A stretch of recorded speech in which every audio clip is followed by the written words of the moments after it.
Bom dia, igreja. Estava gozando um período de férias, estamos retornando essa semana e hoje pela manhã nós vamos refletir, meditar um pouco mais na palavra do nosso Deus. Para isso eu quero convidar a igreja, abra a palavra do Senhor em Efésios.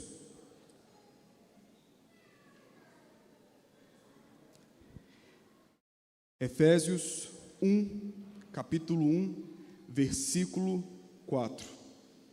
Efésios 1, versículo 4. Antes de ler o texto sagrado, coloca um pouquinho de grave, por favor. Antes de ler o texto sagrado, nós entendemos que toda a luta de um verdadeiro cristão é a santidade. O homem ou mulher que ama o Senhor, que ama a sua palavra, que ama a Deus, ele luta consigo mesmo para ser mais santo. E eu quero trazer para você a informação: se você não passa por essa luta, há um problema na sua espiritualidade, há um problema na sua religiosidade. Um homem e a mulher que amam ao Senhor, eles lutam diariamente para ser mais santo. Eles olham no espelho e eles não se agradam daquilo que vem. Eu não estou falando de estética, estou falando de algo interior. Eles olham para si mesmos e eles reconhecem: eu preciso mudar. Assim não dá. Então a luta do homem e da mulher de Deus, de todos nós, é por ser mais santo. E nessa manhã nós vamos refletir de forma breve no seguinte tema: Cristo, esperança para nossa santificação. Cristo, esperança para a nossa santificação. E olha o que o texto de Efésios, capítulo 1, versículo 4 diz: assim, nos escolheu nele, antes da fundação do mundo, para sermos santos e irrepreensíveis perante ele em amor. Quero ressaltar apenas a expressão: nos escolheu nele, antes da fundação do mundo, para sermos santos e irrepreensíveis perante ele. Que Deus aplique sua palavra em nossos corações. O apóstolo Paulo é o escritor dessa epístola, e ele escreve com o propósito de ensinar a igreja sobre as maravilhas de ser povo de Deus. E o texto que nós lemos está dentro de uma perícope, que na verdade é um louvor, é um convite de louvor. A igreja deve louvar pelas bênçãos recebidas, bênçãos essas derivadas do simples fato de estar em Cristo. E dentro desse louvor, nós extraímos então essa expressão, essa frase, esse verso, que nos ensina uma verdade fundamental da nossa fé. A verdade é: Deus nos escolheu nele, Jesus, antes da fundação do mundo, para sermos santos e irrepreensíveis perante ele. Esse é o nosso texto e esse é o nosso tema nessa manhã. Primeira lição: Deus nos escolheu nele. Deus nos escolheu nele. Essa expressão traz à tona a doutrina da eleição, mostrando para mim e para você que a nossa eleição repousa exclusivamente na pessoa de Jesus. Essa expressão, nos escolheu nele, nega a meritocracia. Não sou eu, não é minha obra, não é minha pseudo-bondade. Nega também o ensino pelagiano, que afirmava que o homem é portador de um livre-arbítrio moral, ou seja, o homem contribui até mesmo ativamente para ser salvo. A doutrina da eleição nega toda a meritocracia e afirma então apenas que eu, você, nós fomos salvos nele, fomos escolhidos nele. Ao mesmo tempo, essa expressão faz referência a outra doutrina, uma doutrina pregada aqui também desse púlpito, que é a doutrina da união com Cristo.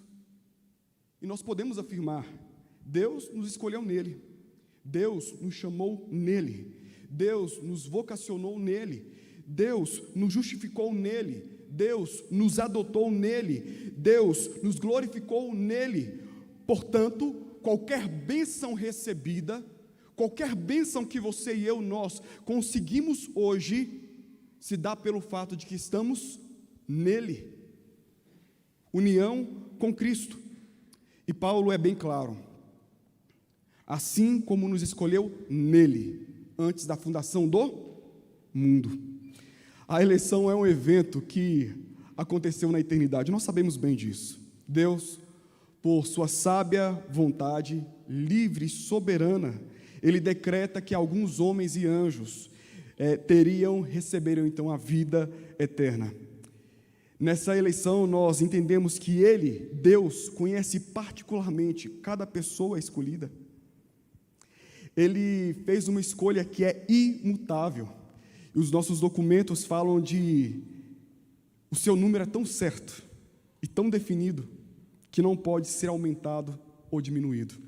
Deus conhece todos nós.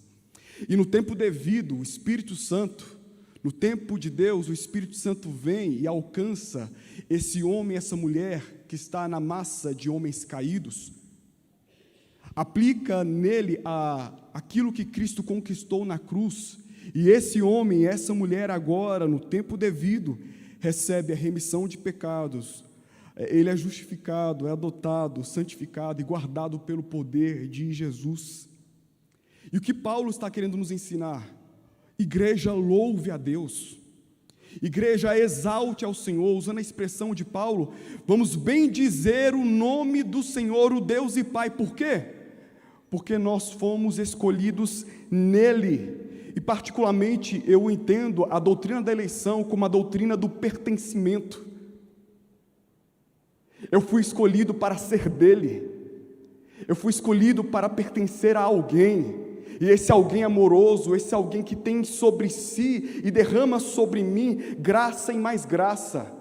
A doutrina da eleição é a doutrina do pertencimento. Portanto, igreja, louve ao Senhor. E quando eu leio na Escritura Sagrada, a Escritura ela está cheia de texto, cheia de versos que ressaltam esse pertencer. Somos o seu povo, Salmo 100. Somos o seu rebanho, Ezequiel 34. Somos o seu deleite, repito, somos o seu deleite, Salmo 149, versículo 4. Somos a sua propriedade particular, 1 Pedro 2, versículo 9. Somos a sua satisfação, Isaías 53, versículo 11.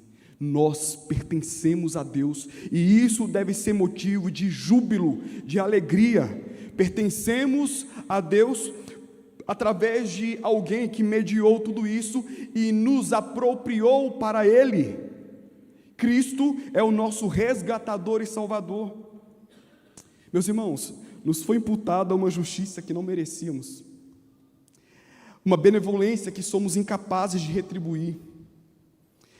Recebemos um futuro de prosperidade e paz. Eu disse, recebemos um futuro de prosperidade e paz, que somos incapazes de conquistar. Tudo isso significa, fomos eleitos, fomos chamados, nós pertencemos. Então a igreja deve sim louvar a Deus, deve exaltar, porque Ele nos escolheu, Ele nos dá o senso de pertencimento, Ele é a nossa bendita segurança eterna. A segunda lição que eu tiro do texto, na parte B do verso, diz assim: eleitos. Qual o objetivo dessa eleição? Para sermos santos e irrepreensíveis. A nossa eleição tem um objetivo. A nossa eleição tem um objetivo, para sermos santos e irrepreensíveis. Santo, adjetivo hagaios, que significa separado, alguém que é diferente, distinto dos demais. E a construção do texto traz a ideia de um processo até nos tornarmos santos, que na teologia nós chamamos isso de santificação progressiva, ou seja, nós ainda estamos sendo aperfeiçoados, nós ainda estamos nesse processo de santificação, não chegamos lá. 1 Tessalonicenses capítulo 5, no versículo 23, diz assim: o mesmo Deus da paz vos santifique em tudo. Ou seja, essa oração mostra que o nosso tornar-se santo ainda não está completo. John Piper, ele afirma: desde o início, Deus nos predestinou para santificar. Desde o início, Deus predestinou a santificação de seu povo. Desde o início, Deus predestinou então o seu povo, elegeu e escolheu o seu povo para ser santo. E o texto continua, que nós fomos escolhidos para sermos santos, mas também para sermos irrepreensíveis. O termo irrepreensível também é um adjetivo no grego que traz a ideia de imaculado, sem mancha, eticamente inculpável. O mesmo termo aparece em Efésios capítulo 5, 27, e é traduzido lá como sem defeito. A pergunta que eu faço para mim é: quem? Quem é irrepreensível? Quem é imaculado? Quem aqui sem mancha? Quem aqui sem defeito? Esse texto não está falando sobre a ausência do pecado, mas está falando de homens e mulheres que são conformados à imagem de seu Filho e que diariamente lutam contra o pecado, mortificam o pecado, que diariamente se aproximam do Senhor. Homens e mulheres que passam por um processo de transformação do caráter e de educação da sua moral. Homens e mulheres que estão sendo aperfeiçoados, estamos em construção, de glória em glória sendo feitos repreensíveis, dia após dia sendo feitos santos, de fé em fé sendo aperfeiçoados no louvor da glória de Deus. Nós somos então eleitos, escolhidos por Deus, para sermos santos e irrepreensíveis. E Paulo continua dizendo: perante Ele, fomos chamados para sermos santos e irrepreensíveis perante Ele. Veja, meu irmão, o desafio para mim e para você é que nós sejamos santos diante do santo. Sejamos irrepreensíveis diante do irrepreensível. Porque é fácil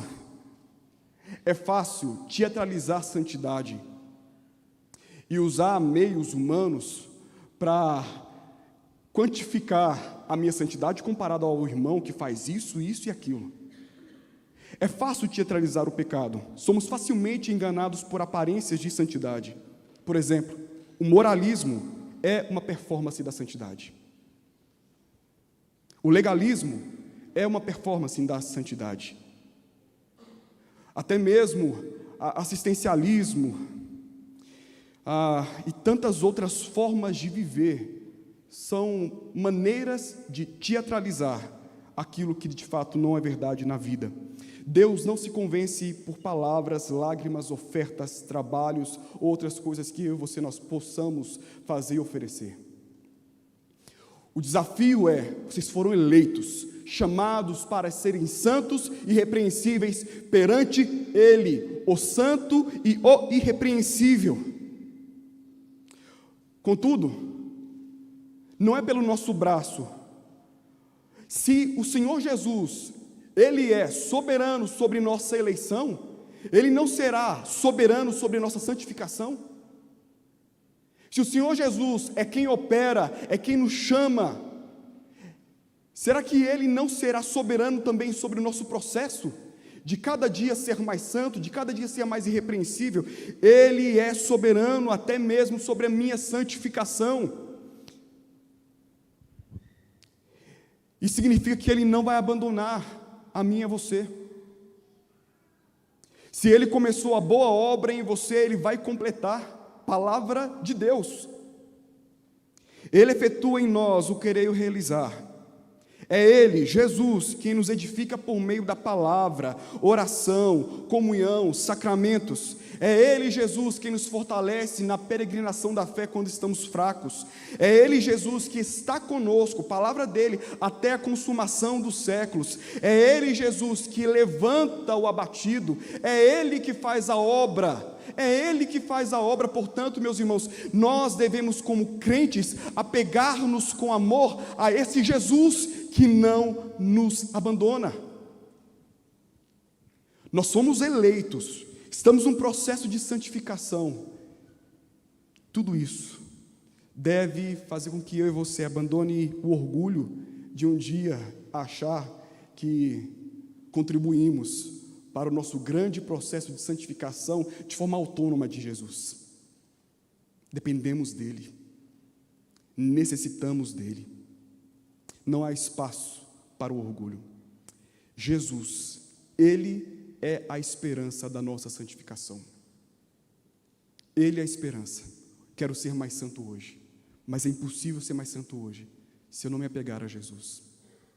Para que você seja mais santo hoje, apegue-se, abrace com toda a sua força, de forma humilde, a pessoa de Jesus, sem o qual não haverá em nós santidade. Que Deus nos abençoe.